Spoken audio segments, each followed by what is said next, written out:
Hey everybody, welcome back to Cool's Book Reviews. In this episode, we're checking out Grinding It Out, The Making of McDonald's by Ray Kroc with Robert Anderson.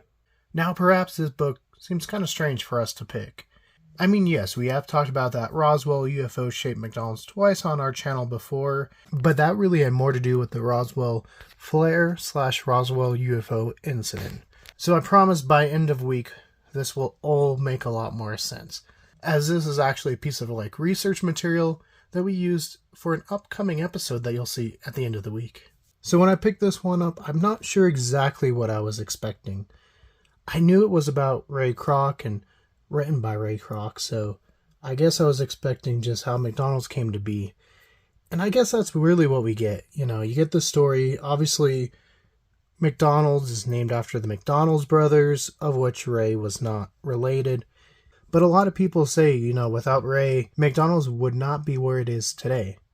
And so, yeah, I guess it is possible that had Ray not been a multi-mixer salesman and not have been really interested in how many, shakes this small restaurant called McDonald's was putting out, perhaps McDonald's we wouldn't even know today. The McDonald's brothers ended up passing off what at the time was called the Big M after they had sold the rights to McDonald's. And it ended up going out of business. It was hard to compete with McDonald's. But perhaps with McDonald's out of the picture, it could still hang around as that kind of fun mom and pop restaurant that, a lot of smaller towns are known for. Going through Colorado and New Mexico and Wyoming and Kansas, we've been to a lot of these small shops, that are pretty well known, have pretty good food, but aren't these chains. And so perhaps that could have been McDonald's trajectory as well.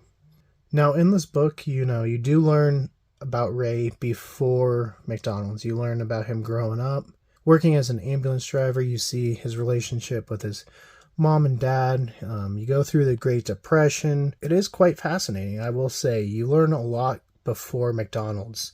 You see him working up at, selling paper cups, and then, like I said, the multi-mixer earlier.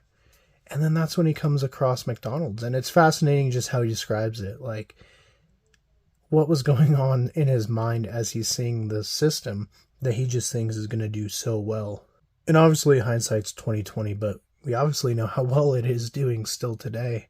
And so, yeah, it was fascinating. It's not going to be like the most highest rated book I've ever read, but I think it delivered a lot more than I was expecting. You get to see a lot of different people that definitely don't get named and just kind of the roles they play. Ray went into a lot of detail about quite a few individuals that, I don't think the common public knows about. I definitely didn't know about.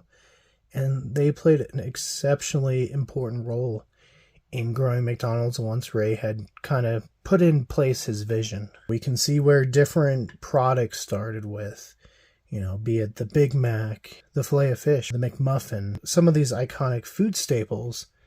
We can see who came up with it, why they came up with it. It is kind of interesting. Burger King really is not mentioned that much, and for as much hoopla is put into the burger wars, Burger King really only gets a slight mention as far as why they made the Big Mac. So that's kind of interesting. Perhaps we'll pick up another book at some point that talks more about the burger wars, as they were called.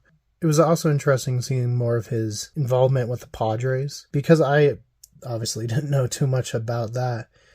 And I really didn't know Ray Kroc was from Chicago. And so that one was interesting to me. It was interesting too because he was talking about people would go out except for this one guy who just liked to draw. And that guy was Walt Disney. And so it was just kind of interesting because at this time you have all these different minds who are, coming up with things that are now so big in the popular psyche. And so at the end of the day, is it a story of determination, perseverance, finding a good product and knowing how to promote it? Yeah. And so overall, I think it was really interesting. I definitely learned a lot, and it's definitely helping with our projects this week. So yeah, stay tuned for the end of the week. You'll definitely see some more stuff, and I guess we'll have some McDonald's related topics. But until then, I would rate it about a 6 or a 7 out of 10. It definitely was interesting. I would say it was a fast read. It was never too hard.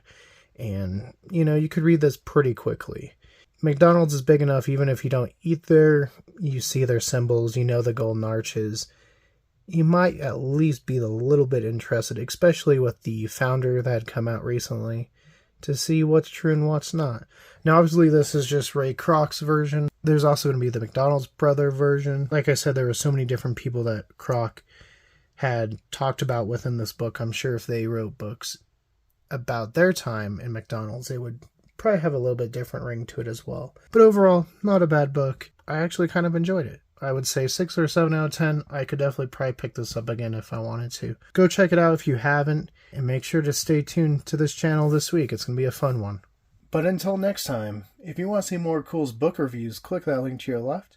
If you want to see more about what we're doing here at Cool's Paranormal, click that link to your right. And don't forget to hit that like and give us a subscribe. And let us know, have you read Grinding It Out?